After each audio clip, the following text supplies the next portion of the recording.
Revelation chapter 8. And when he had opened the seventh seal, knowledge revealed, there was silence in heaven. That word silence in heaven, remembrance of Calvary, about the space of half an hour. Half an hour is rendered this in the Greek, through the idea of partition. This is separating something that has been connected. This was when Jesus separated deity from himself on the cross and gave himself to the law of sin and death. That when there was silence in heaven. Revelation 8, verse 2, and I saw the seven angels which stood before God, and to them were given seven trumpets. This is an instrument of instruction, knowledge to be released. In 1 Corinthians 14:8, Paul said, if the trumpet give an uncertain sound, who shall prepare himself to battle? In Barnes' notes on the Bible, the trumpet was used commonly in war. It was used for various purposes in war, to summon the soldiers, to animate them in their march, to call them forth to battle, to sound a retreat, and to signify to them what they were to do in battle, whether to charge, advance, retreat, and so forth. If therefore employed a language which was intelligible to the army. So the trumpet is not talking about a literal blast of the trumpet, it's talking about a language that takes place. It's revelation, it's knowledge revealed. And so Revelation 8 verse 3, and another angel came and stood at the altar having a golden censer, and there was given unto him much incense.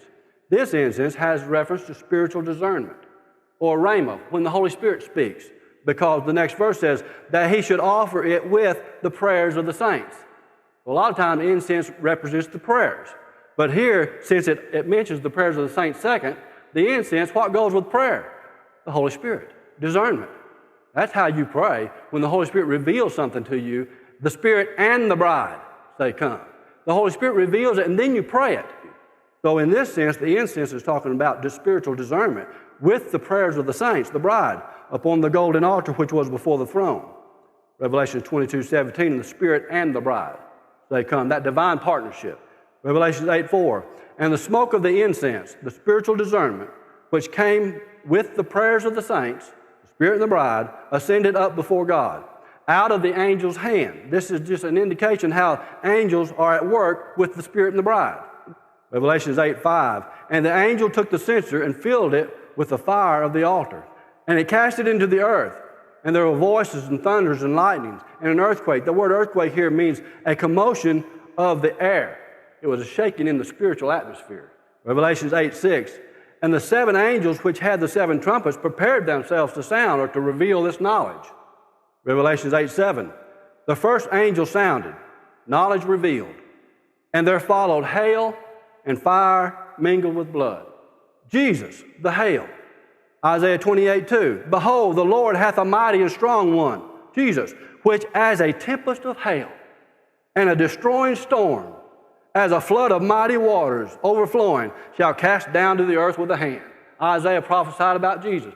The blood. This is he that came by water and blood, even Jesus Christ.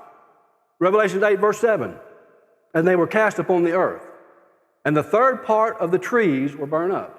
The spirit of man was saved. And all the green grass was burned up, the fruit of the flesh destroyed. The third part, 1 Thessalonians 5:23, and the very God of peace sanctify you wholly. I pray, God, your whole spirit, soul, and body be preserved blameless unto the coming of the Lord. You're in three parts. The third part that was burned up was your spirit when you got saved. The trees, Isaiah 61, verse 3, to appoint unto them that mourn in Zion, to give unto them beauty for ashes, the oil of joy for mourning, the garment of praise for the spirit of heaviness, that they might be called trees.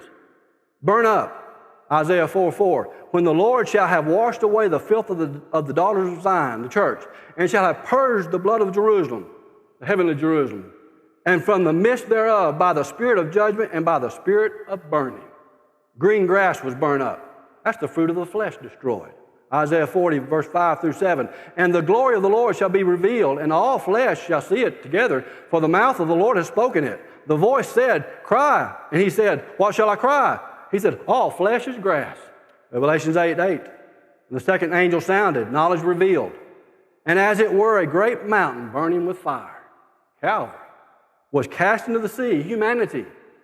And the third part, the spirit of man, of the sea, mankind, became blood, became life. Life is in the blood.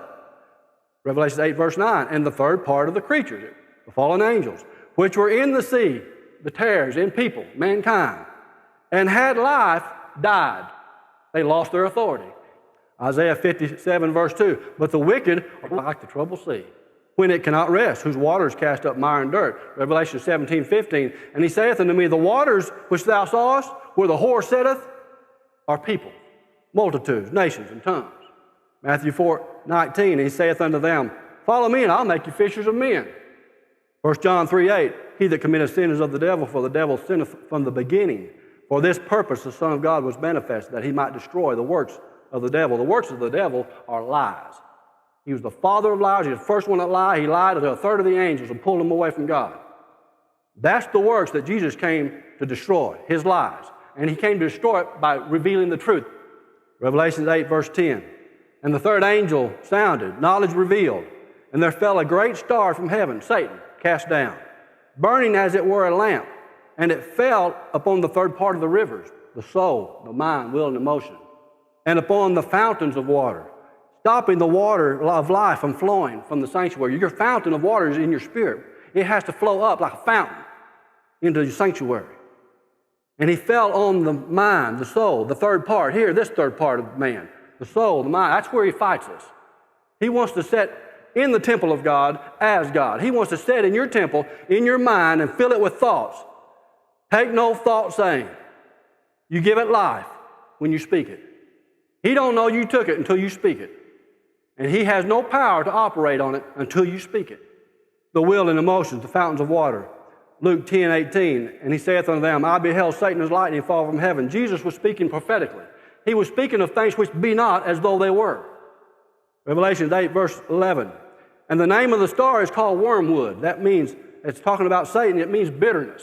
And the third part of the waters, the soul, the mind, will, and emotions, became wormwood, bitterness. And many men died of the waters. This is an attack on the soul, the mind, will, and emotions, because they were made bitter.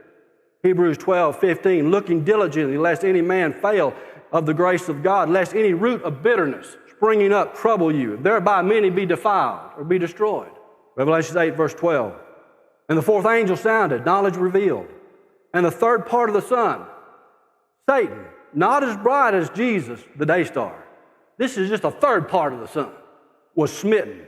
And the third part of the moon, people that reflect the light of Satan, not as bright as the church that reflects the light of the day star, the moon, the church. This is just a third part. A third is bright.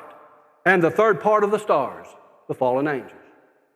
So as the third part of them was darkened, and the day, Jesus, shone not for a third part of it, and the night likewise. Matthew 12, 40. Jesus said, for as Jonas was 3 days and 3 nights in the whale's belly, so shall the Son of Man be 3 days and 3 nights in the heart of the earth. The night representing the time of captivity. The day representing the time when the Spirit rejoined him. And he led captivity captives and gave gifts unto men. He spoiled the prince of this world. Took everything he had. The devil had taken everything, and Jesus took it back. 2 Peter 1:19, we have also a more sure word of prophecy, whereunto ye do well that ye take heed, as unto a light that shineth in dark place, until the day dawn, and the day star arise in your hearts. Jesus, the day star is the sun. He said, I'm the light of the world. So you see that sun? That's me. See that moon? That's you, the reflector of the light. Revelation 12:4, and his, have reference to Satan's tail, his lies, drew a third part of the stars, the angels of heaven, and did cast them to the earth. Jude 1:6, and the angels which kept not their first estate, but left their own habitations, he hath reserved in everlasting chains under darkness until the judgment of the great day. Revelation 8, verse 13, and I beheld and heard an angel flying through the midst of the heaven, saying with a loud voice, woe, woe, woe, the three destructions of mankind, to the inhabitants of the earth, by reason of the other voices of the trumpet of the three angels which were yet to sound. Number one, woe, Adam's fall. When Adam bowed his knee, angels and those creation that left God, they fill the earth. The second woe, Satan cast down at Calvary. And the third woe, Satan loosed at the end of the millennium. 3 woes for mankind.